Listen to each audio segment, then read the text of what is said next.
आज कुछ देर हो गई थी तो घर पहुंचकर खिचड़ी अथवा मैगी बना लेने का विचार चल रहा था।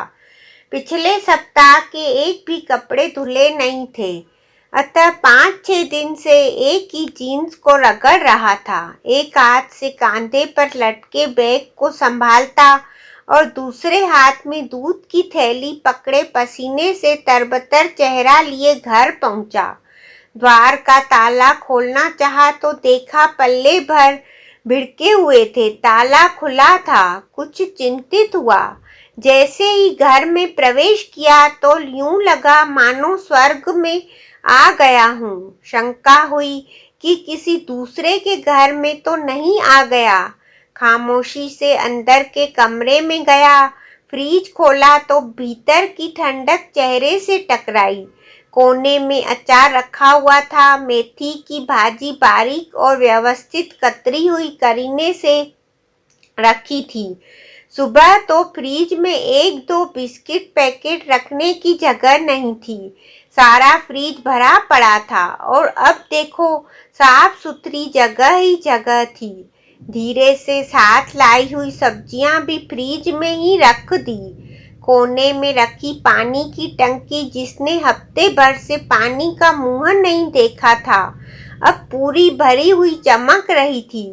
तभी ध्यान गया कि पीछे पीछे अगरबत्ती की खुशबू भी चली आ रही थी, मन को आनंदित कर रही थी।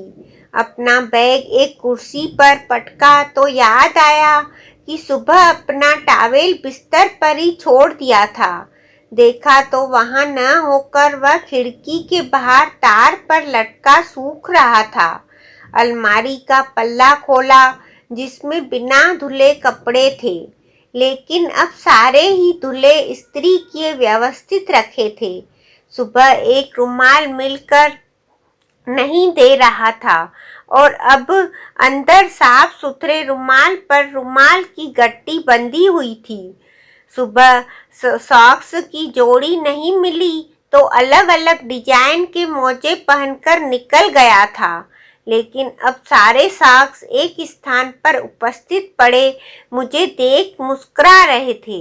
लाल पीली नीली शर्ट बढ़िया हैंगर पर टंगी हुई थी।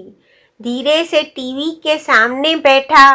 टीवी जिस पर धूल की परतें जम गई थी अब चमक रहा था और स्क्रीन पर चित्र भी स्पष्ट दिख रहे थे।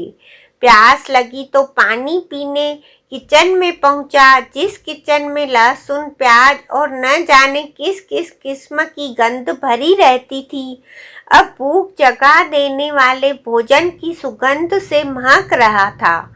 भावनाओं में बहता बाहर आकर टीवी के सामने एक चेयर पर बैठ गया और अपनी आंखें बंद कर ली और सोचने लगा। फिर आंखें खोलकर अपनी ही बाह पर चिमटी ली कि कहीं से सब स्वप्न तो नहीं। तभी गर्मा गर्म पकोड़ों की प्लेट और भाप निकलती चाय किसी ने सामने टेबल पर रख दी। भीतर का अहम जैसे जर्रा जर्रा होकर बिखर गया। जब थक कर आता था तो जैसे तैसे दही चावल पर गुजारा कर लिया करता था और आज भाप निकलती स्वादिष्ट चाय और गरम पकोड़ों का आनंद ले रहा था। न चाहते हुए भी आंसू की 2 बूंदें आंखों से निकलकर गालों पर भर निकली। फिर खुद को संभाला तो एहसास हुआ, क्योंकि आज वो घर पर है। संसार के सारे सुख और समृद्धि की प्रदाता वो, किसी के लिए माँ, किसी की पत्नी, किसी की बहन तो किसी के लिए बेटी है। आप कितने ही बड़े हों, महान हों, लेकिन सुखमय जीवन के लिए किसी न किसी रूप में एक स्त्री आपके जीवन में अति आवश्यक है।